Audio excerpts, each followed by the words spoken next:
Hey guys, this is Chetan for Gizmo Times, and we finally are back with one video almost after a couple of weeks. I guess it was earlier an update about the Arogya Setu app, and then we had completely gone offline. So first, let's start with what's happening around.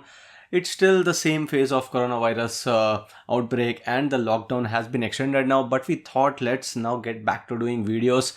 That was quite dull phase actually, because we haven't been receiving any phones to review. There's no updates around it. So now let's start with a few things such as opinions. So that cannot be stopped.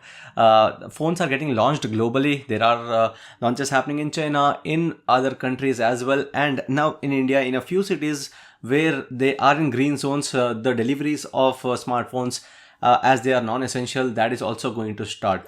So now let's talk about one of the phones that got recently launched. That's the Redmi Note 9. The Redmi Note 9 Pro is already launched. There's a sale that already happened. The Note 9 Pro Max was going on sale, but the lockdown had started and then there was no sale. So the Note 9 Pro Max is yet to be sold, but the Note 9, this is not the Note 9 because you clearly don't see a fingerprint sensor. That's the first difference. The Note 9 has a fingerprint sensor on the back and it's launched in China. It's actually launched globally, not just in China. The prices are $199 for the 3 plus 64GB variant and $249 for the 4 plus 128GB option. Surprising, the price seems to be a bit high and it won't be any less this time in India. And remember the fact also that it's not just about the currency conversions but also the higher GST. Xiaomi did not increase the price of the Redmi Note 9 Pro. Even after the launch, the GST changes happened. A few other phones had their phones pricing changed, but the Note 9 Pro still was at the same price. But we expect the launch of the Note 9 to be already with a higher price, on a higher side of price. But let's not talk about the price right now because we aren't really sure about what that would be. We expect it to be around 11,000-12,000 rupees because usually the Note 9 or whatever the base variant is, it's under 10,000 rupees. But keeping that under 10,000, if Xiaomi is able to pull that off, that would be a great device, because the phone comes with a Full HD Plus resolution display. It's a 6.53-inch display with the dot notch dot display is what they call it, and then it's a Full HD Plus resolution display with the Gorilla Glass 5 protection, 450 nits of brightness. And this is the first phone to come with the Helio G85 chipset from MediaTek. So the MediaTek's G80 was present on the Realme C3. You could notice that it was quite a decent performer, a good gaming phone for under 10,000 rupees. So this one, the G85, so far based on what information we have got, it's exactly the G80 with only a little difference in the GPU. So it's going to be a 1000 megahertz GPU, the Mali G52MC2 GPU, but that is going to give you that improvement in the graphic loading and the graphic performance. So otherwise with the gaming settings, I guess there won't be any difference, but with the actual graphic performance, it might be a bit better than the G80, but not a huge difference.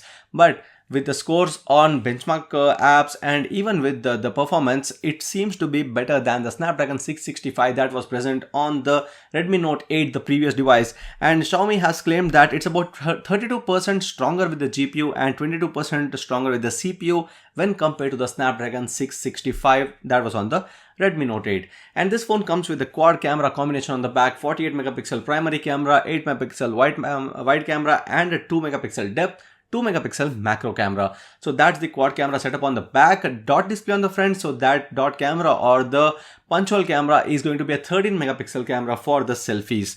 So that were the major specifications. Some of the things that I'd like to point out include that it doesn't have a 4K video recording option, so that you need to keep in mind it won't be able to offer that. And then there's the USB Type-C connectivity and 18-watt fast charging support as well, with weirdly the box having a 22.5 watt charger but the phone supporting 18 watt fast charging. There's also the IR blaster present on the device, which is common with most of the Xiaomi smartphones, and there's also the dual 4G compatibility and all the major sensors such as the proximity sensor, ambient light sensor, acceleration sensor, gyroscope, digital compass, fingerprint sensor and IR blaster. So these are all the sensors present, and the fingerprint sensor is on the back, not on the power button, which is the case on the Redmi Note 9 Pro and the Note 9 Pro Max.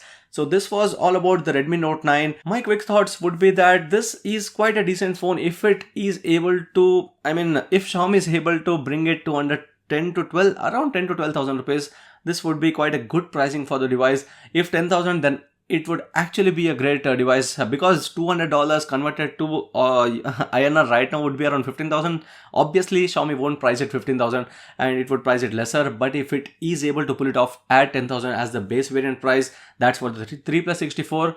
That would be a great pricing. But otherwise, I feel that Xiaomi won't bring a 3GB RAM option in India because things have been spec based in the Indian market that people now consider 3GB RAM phone as a bit lower one and they want a 4GB RAM as a minimum. So let's see how Xiaomi is going to handle this and how they are going to launch the Redmi Note 9 in India. This surely would be launching, but we don't know about the launch date. It should be launching and launching pretty soon whenever the lockdown gets lifted, or even if the lockdown doesn't get lifted and half of the country is now free to actually take the non-essential products delivered and things go back to a bit normal. Right now, if you look at the situation, there are places like Bangalore, Delhi, Mumbai, Hyderabad, and these kind of cities where the companies or where the e-commerce stores have their large warehouses. Those are under red zone, so obviously packages can't move from there. So obviously if you are in a green zone and are expecting such packages, you might as well wait because the red zones are where the warehouses are located. So it's a confusing situation. We'll wait for a few days, but if the Redmi Note 9 is launching soon in India, we expect it to take on the likes of the Realme C3 and the previous devices from Xiaomi itself, the Redmi Note 8. Obviously it's going to be a better device than the Redmi Note 8. But so far that's it about the device. This was all about the Redmi Note 9. Let me know about your thoughts about this device, and also if you want us to make such more videos about phones that are getting launches, products that are getting launched around across the world, do let us know in the comment section below and we'll start doing these kind of videos. This is a temporary setup at my house. I'm not at my office. We can't go to the studio every day because of the lockdown currently, so this is what we can manage right now. So that's it in this video. I hope you like this video. If you do, share and subscribe to Gizmo Times for more. Thanks for watching and see you next video.